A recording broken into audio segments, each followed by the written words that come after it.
Welcome back to His Word, Not Mine. Thank you for being with me today. Today I have a pretty good video. It's not necessarily what I was going for with this channel. I really wanted to focus on strictly Bible things and strictly this, and um, but this kind of just worked my way into my life. I got a lot of, I don't want to say signs, but I got a lot of signs that I need to put this out because I know I struggle with this personally. I know a lot of you do as well. So let's get into labels, what they are, and why we should not abide by them. So, yeah, let's first off start with me. Um, I made this YouTube channel to sharpen you and sharpen myself. I made this YouTube channel to give you a strong sword, a sharp sword, and a strong shield, right? So, in that, I find that I feel my calling is to preach, and because of that, I'll put preacher as a label on myself. I'll put son of God, a messenger of God over my head. I'll place that label right here on my forehead, and I'll wear it proudly some days.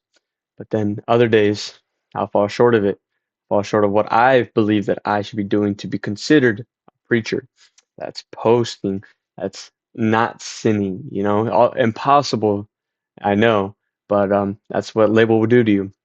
It expects the impossible out of you, and that's why it's dangerous. Because the days that I don't do what I feel I need to do, I feel like a fraud. I feel like a false prophet. I feel like everything I did leading up to this moment, to the decision that I am going to be a preacher, was for nothing.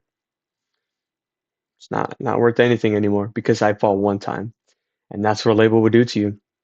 A label will mess you up. It suppresses how you feel. It makes you feel like you have to live one way because of that label, but it's not true. A label over your head means nothing. All it is a part of you, but it's not. It's not self-defining. No, what I like to do is take that word label.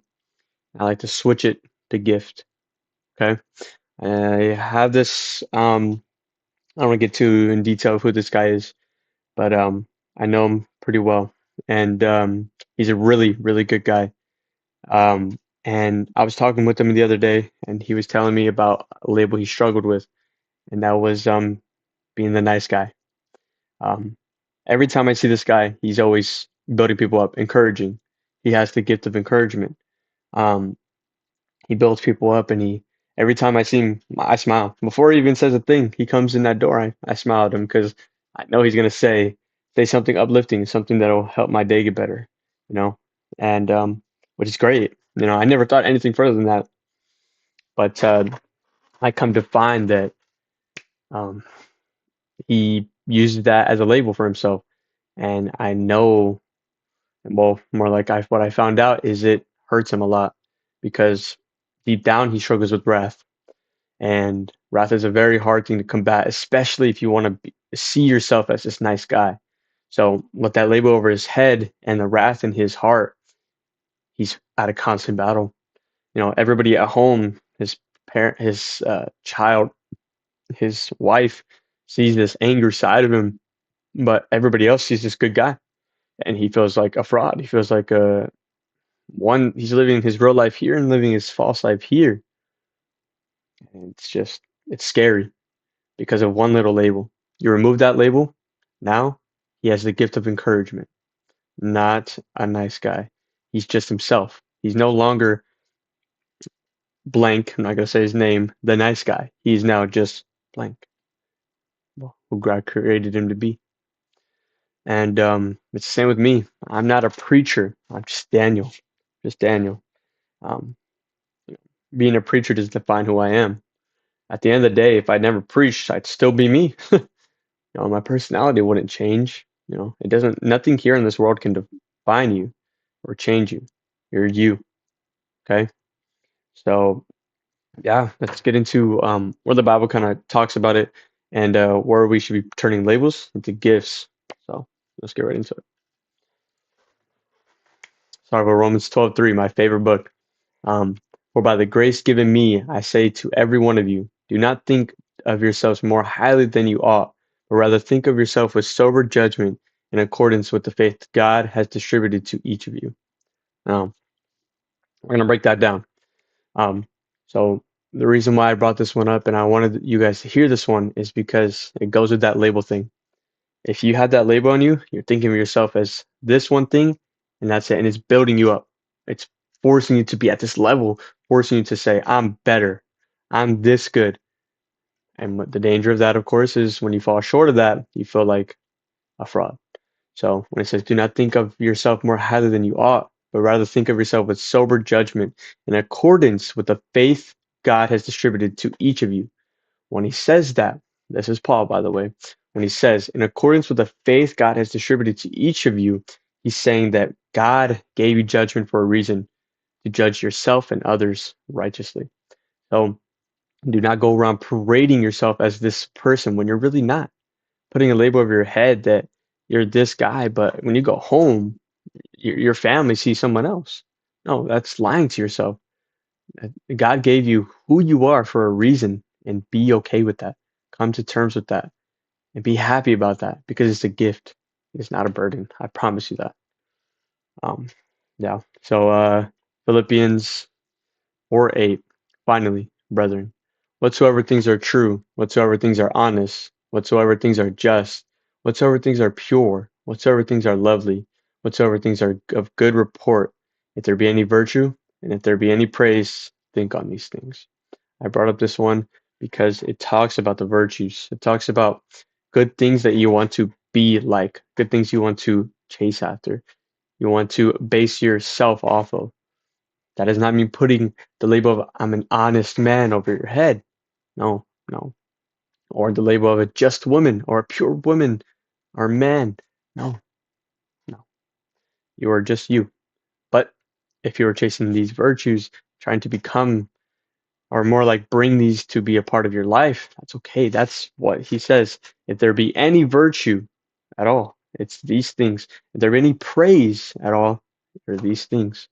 These are the things that you need to try to incorporate into your life, but do not let it consume you, fall short of it, because we are again human. We are not sinless. Not a single person is, besides Jesus Christ, of course. But we're not him. So yeah. Um, right now, when I said that I wanted you guys to take those labels off of your head, turn them into gifts, this is why. Once again, Romans 12:4 through 8. A little long, but it's very important. It helps me a lot, right? Because I struggle with this a lot, so much that I have to be this person. I have to do this, and it just creates a label. That's all it is. It creates a nice little label right here, preacher, and it'll ruin me. Some days I just don't want to get out of that bed because I put this label on myself that I have to be at this expectation. And you need to understand, guys, are you trying to live up to your expectation or to God's expectation? Which one's more important to you? I need you to think about that. Take a second if you need. Pause the video because it's important. Is your expectation that you're pushing and pursuing in this lifetime what He wants for you? Have you done the work in the Bible to find out what that expectation is? Or are you just wandering? I don't know. Think about it. Let's get into this one. Romans 12:4 through 8.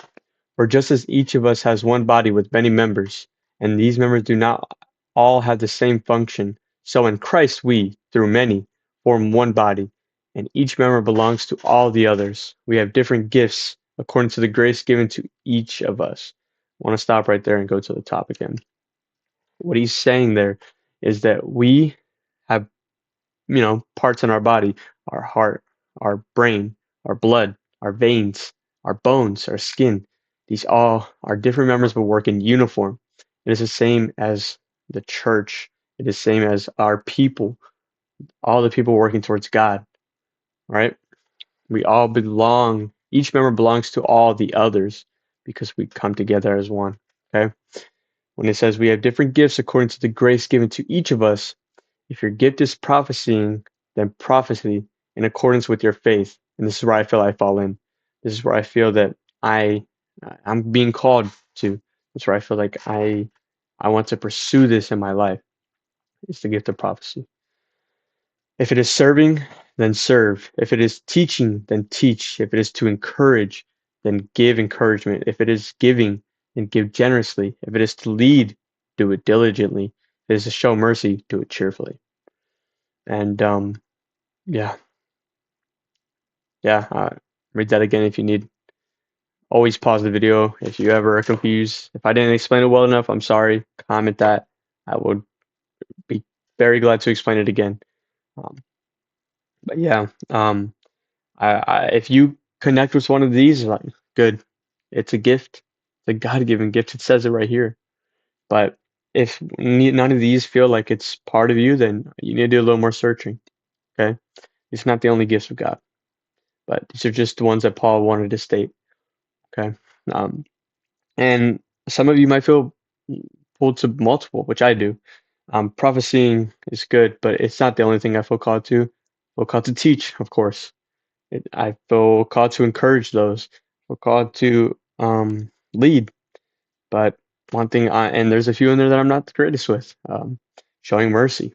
I'm a very competitive guy, and I struggle with, not being that competitive guy when I'm up against someone who doesn't deserve it.